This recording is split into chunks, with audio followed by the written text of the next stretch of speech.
supposed to be an airplane, just in case you were wondering. Oh, cock! Oh no, he's ruining it! I mean, in the first instance, how did the story and the project kind of come to you, and what was your first reaction when you read the script? First of all, I want to say, I think it's deeply unprofessional of Hey You Guys to, situate me for an interview, like right in front of a giant cock that they drew. Yeah, that's not fair. That undermines me. It's undermining, okay? I don't like giant purple cocks near my head. I also put the name of the film, Jet Tramp, which is the name of the movie. The real name of the movie. And there's an airplane there, but it looks more like a sort of a starfish. Yeah, or a kind of a banana, a nuclear banana that's been half peeled. First off, congratulations on the movie. Why, thank you. It's fantastic. I really enjoyed it. Thanks, mate. Yeah.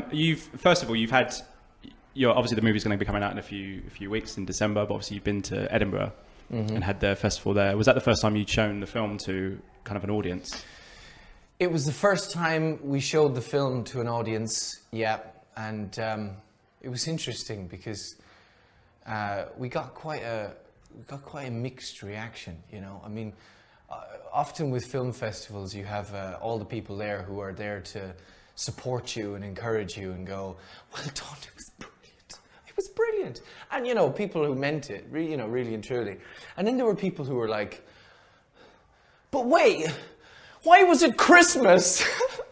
Just like people who sort of were quite sort of taken aback by the whole thing and quite shocked as to I think how we made the film, which is good.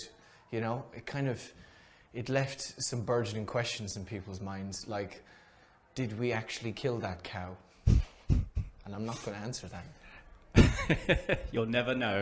I mean, in the first instance, how did the story and the project kind of come to you, and what was your first reaction when you read the script? We shot this film almost 3 years ago. Wow.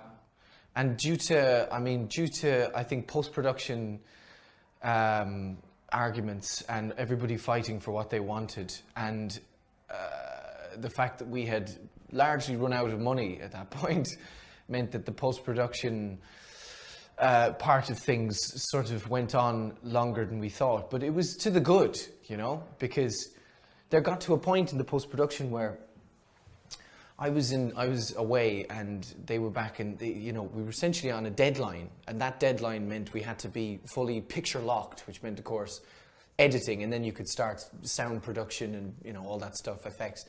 So it got to the point where they were like, we have to picture lock now, and there was 2 or 3 of us in the camp who were going, "No, the film is better than this. We can unlock it and keep going. We have to keep editing."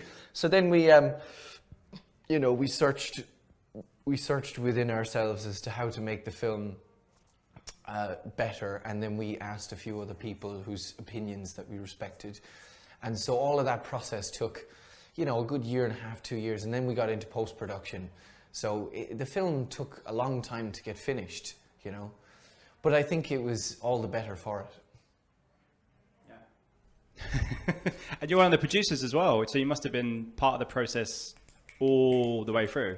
Yeah, all the way through, and all of that stuff, because you want a tight budget and everything else. You were there from kind of beginning to end. That must have been a different experience for you. It was the first time that old Rob was in the producer's chair, which was an interesting experience, because my role was very much of the creative, in the sense that I wasn't one of the grown-up producers who was structuring financial deals, because I would be highly unqualified to do that. But it was lovely. We all collaborated on the script. The script was an amorphous thing, in the sense that it just continued to change and become more complex, actually, because the script,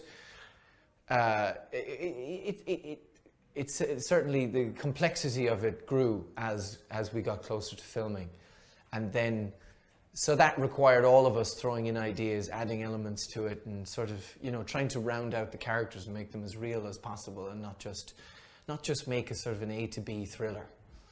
So that was important. And then There was the whole sort of, there was right in the location, so we went out to India, we ran around Goa, taking pictures of places, and then casting, you know, so all of that stuff, all of the creative side of the producing was the stuff that I was heavily involved with, you know, and then there was an element of charming money people as well, taking them out for Indian curries and going, go on, here's an information pack, give us 50 grand, go on, Please. yeah. So there was a bit of that as well. Let me ask you about, you mentioned there about casting. You were part Yeah. of the kind of process. Yeah. What was it about the guys, you know, through Sophia and up to Craig and everybody else that was involved in the movie that kind of sold you on them, and you thought they would be the kind of perfect people for it? Sophia, she came in and she was the first and only to read, because I mean, you know, when an actor's coming in, you can get a sense of whether or not they want to do it, I think, by the noises they're making and their agent is making. So she was enthusiastic about the project, I think, and she came in and she just, I mean, the funny thing is that I hadn't really said any of the dialogue out loud. I hadn't had any time to rehearse, so she put me to shame, you know, because I was reading with her. And she just was totally like cool and calm and relaxed, and I was a bit like, so she just left, and we were like, perfect, if it's not broke, you know what I mean? So we just offered it straight to her, and thankfully she accepted. And then Ozzy, who plays Saul, that was a process of, that was a day's casting with a bunch of actors who were all brilliant. I mean, that's the heartbreaking thing about being on the other side of the casting table, is that you have actor after actor after actor coming in, giving you something, you know, a variation of unique on what you've given them. And it's really interesting when they come in, you go, oh, that person would be good, and that person would be great. And then it just comes down to a very, very specific sensibility, or what goes best with my character, you know what I mean? What will complement Lee best. So all that stuff is sort of heartbreaking and tough, but it's good. It sort of refines your own ability to know what you like and know what's best, and, you know, maybe makes you a little bit more hard-headed, but in a good way. So that was good. Craig came on a bit later, and we were incredibly lucky to get him. And he had a tough role, I think, Craig Parkinson, because he had this character who was sort of Shakespearean and could have been played very theatrical, but he played it very, you know, very straight and very sort of real, you know. So he was great. And who else do we have? Oh, Jasper. Jasper was my idea. Jasper Paquinen, who plays Mike. I knew Jasper because I had met Jasper through, there's an Irish film festival called Subtitle Film Festival, which is a celebration of European films not in the English language. And there's a guy who's essentially a serial festival starter called Richard Cook, who we both know. In fact, Richard is his agent. So he was at this festival with a film that he was in, a Finnish film. And I had seen this Finnish film. And it's called Heart of a Lion, right? And if there are any cinephiles out there, you should check out this Finnish movie, Heart of a Lion, with Jasper from Jet Tramp, right? And Peter, no, won't come to me, where they play brothers and they're white supremacists, and it's just, it was an amazing film. So I sort of knew Jasper, and I knew that I could contact him and sort of, you know, make the connection. So yeah, we watched that movie, and we talked to him, we loved him, so we brought him to India as well. And yeah, we all had a ball, man. It was great. How was it filming in India? Because I'd heard that, well, in something that's on a bit of paper behind us here. Oh yeah. Some stuff kind of went on, and you were against the budget and everything else. But what was the experience like filming over there and kind of getting into the film over there? India. You know what? India was hectic and chaotic, but it was hectic and chaotic in the way that it was expected to be. You know what I mean? It could have been a lot worse. You know, we had a couple of really good people on the ground in India who were there specifically to help us to avoid any people of authority coming up and demanding bribes or any of that kind of thing, which is a commonplace in India. If you are an outsider filming there, you can be shaken down, and we couldn't afford to do that because we didn't have the money. You know, we were completely poor. Which was to our benefit, shooting in India, because I think they knew not to tried to shake us down because we looked like we didn't have any money. You know, we were just a very, very small crew, moving very quickly. So it was chaos, but I mean, me as a producer, I was very much the role of actor by the time I got to India, because I couldn't be both in India. Once the film started, you know, I had to just concentrate on doing the role and let the other grown-ups be the producers. So a lot of the chaos I was insulated from. Was it a lot of chaos, or was it? Yeah. Oh yeah. I mean, one of the pieces of chaos that I wasn't insulated from was when we were doing a shot of me coming down this bank of gravel on the moped. Oh yeah. And one of the stunt guys gave me some wonderful advice and told me to pull the front brakes as opposed to the back, right? And the bike started to skid out, and next thing I knew, I was like flying down this gravel bank with the bike on top of me, and then sort of looking down and thinking, my legs might be broke. And just in slow motion, seeing everyone run towards me going, Rob, are you okay? Yeah, so that was quite a mad moment. But then I just went down the road to a clinic and got fixed up. It was just cosmetic, so thankfully we could carry on. But we came close to catastrophe a couple of times, you know. But thankfully nothing capsized us. It's a very stylistically, the film's very distinctive. You know, it's awash with lots of colour and it reminded me of like early Nicholas Winding Refn kind of movies. Yeah. Was that something that Charles brought to the table when he came on as a director, that he said this is the way that we can tell the story even better? I think it was a conversation between him, Charles, and the DOP Maya. Between the two of them, they wanted the England stuff and the India stuff to look very, very distinctive, you know, and very, very specifically different to one another. And so, I mean, you know, in India, man, all you got to do is fucking point the camera, you know, in one direction, as long as it's a sort of an interesting, you know, backdrop, and you get so much value for just being there.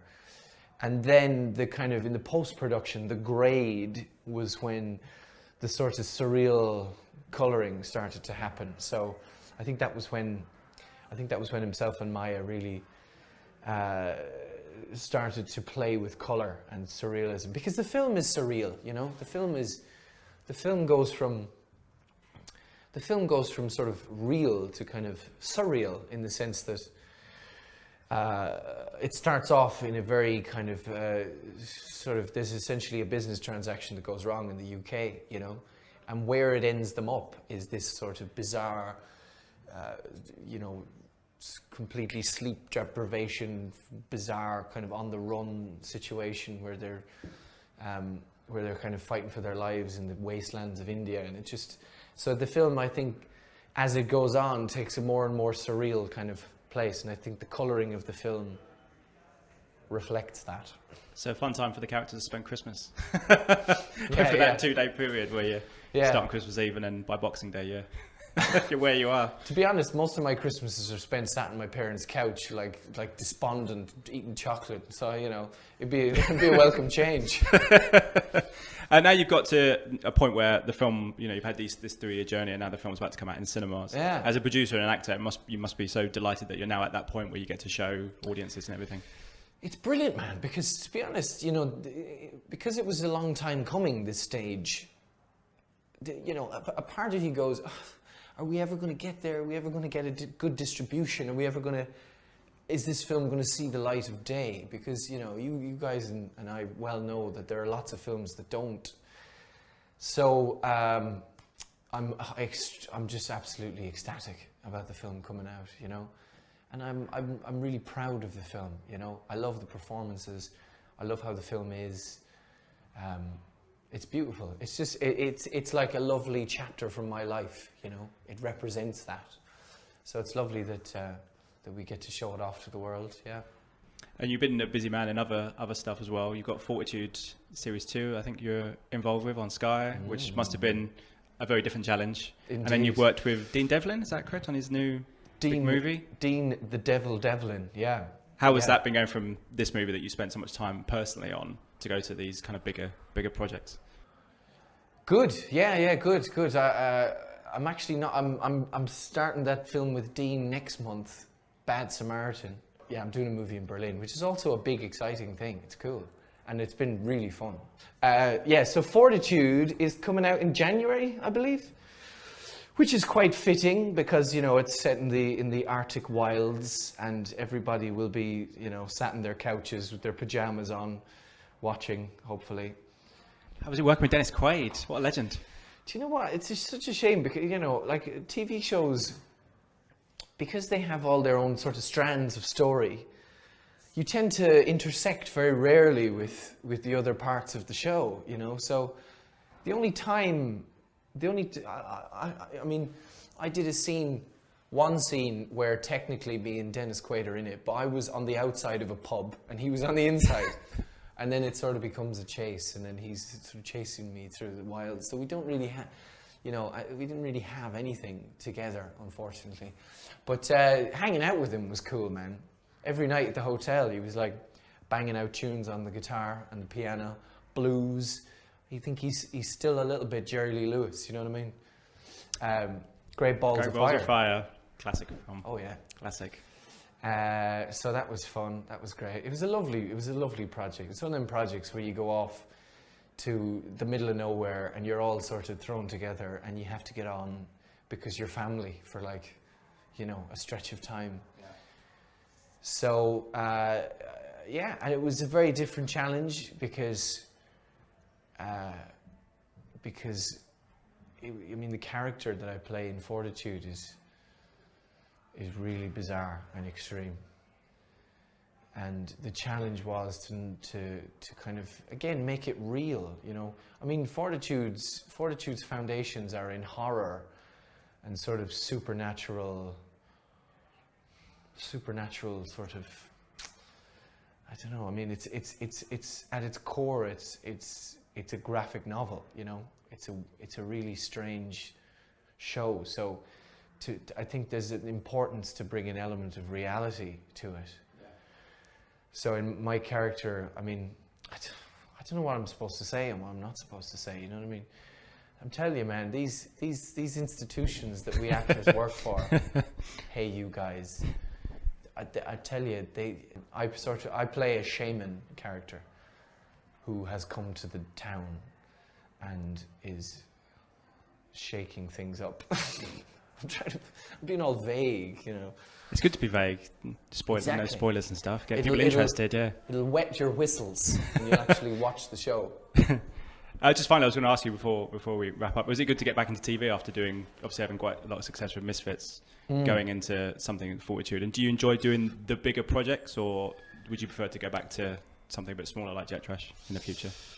Well, I thankfully have had a mix of those two things in my life for the last while because I'm doing, I just did this movie in Australia, which was written and directed by Britain's own Ben Elton, which is really fun. It's a sort of it's a kind of a romantic comedy that's set in a fictional folk music festival in Western Australia, because he lives in Western Australia, and it's sort of based on a festival that happens there. But so that project is called 3 Summers, and that project was quite little, you know, and it had the lovely sort of familial sense of, right, we have very little money but lots of passion. Let's make something great. Come on. And so I just did that, and now I'm doing this film in Germany, which I'm not allowed to mention. Which is a big project.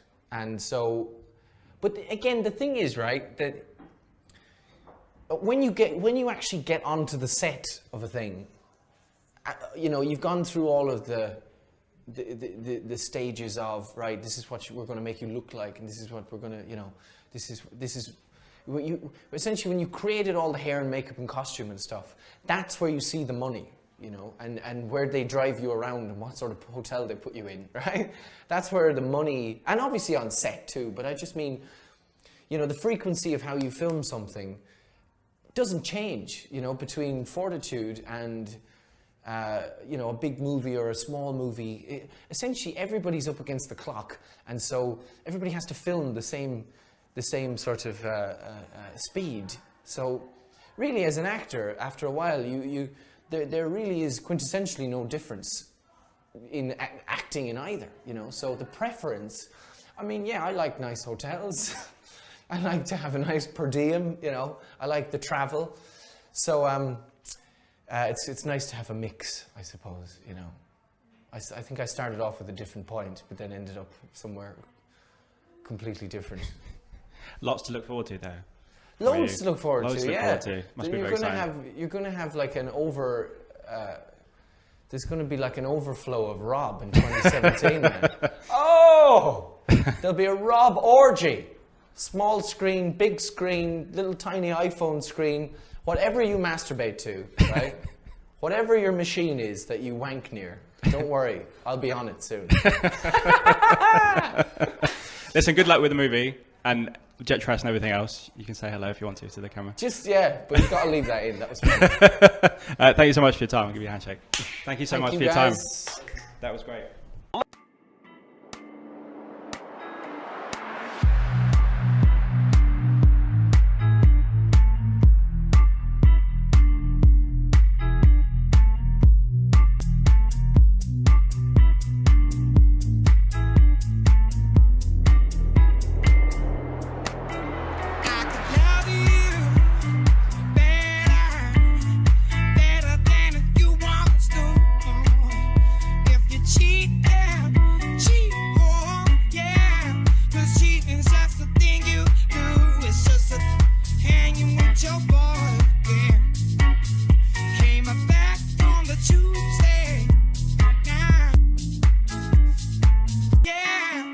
Cheating's just a thing you do. It's just a.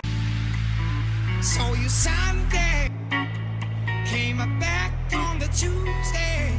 I could love you better than you once do.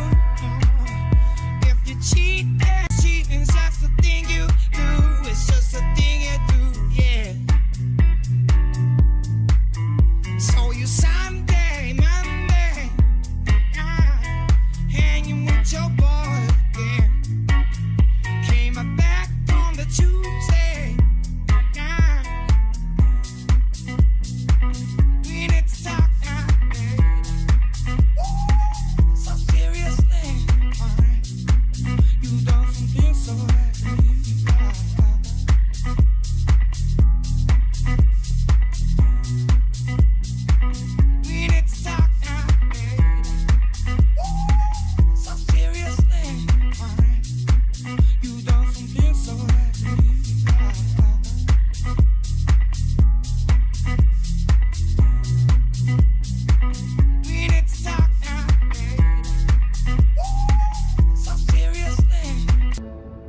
Well, it's been described as a hedonistic backpacker thriller, although I wouldn't allow any backpacks, no backpacks whatsoever. I'm more of a sports hall doll type fella. Lee is basically a sort of a peripatetic dickhead who sort of wanders from beach to beach, only making a few quid by selling drugs. Like 15, 16, and see people like Guillermo del Toro and Jean-Pierre Jeunet and stuff. I'm Johnny Knoxville, and this is a shitload of goats. Right, go. What are you looking at? Move on.